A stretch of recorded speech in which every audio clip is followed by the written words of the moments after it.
Datos, the state of Arizona's Hispanic market, predicts that by 2020, the majority of K-12 students in Arizona will be Latino. However, since the Great Recession, officials say that the Latino population and other minority communities were impacted by more than $1 billion in education funding cuts. Cronkite News reporter Julia Thatcher learned just how big this problem is. Is a big problem, the education gap for Latino students. According to the U.S. Census Bureau, 30% of people living in Arizona are Hispanic. So why is more not being done to close the gap in education?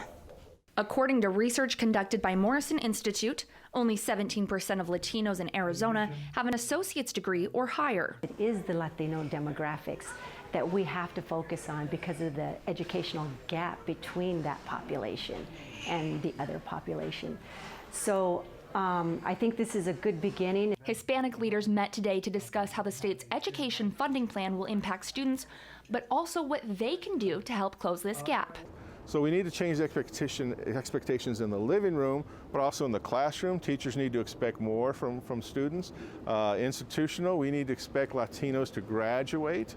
Officials shared statistics and data from studies conducted, but the overall message from today was that closing the gap is for more than just the Latino communities. Latinos need to be a part of that successful future.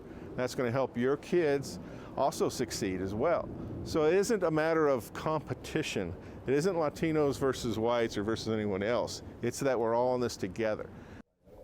Other research on the education gap in Latino communities can be found at morrisinstitute.asu.edu.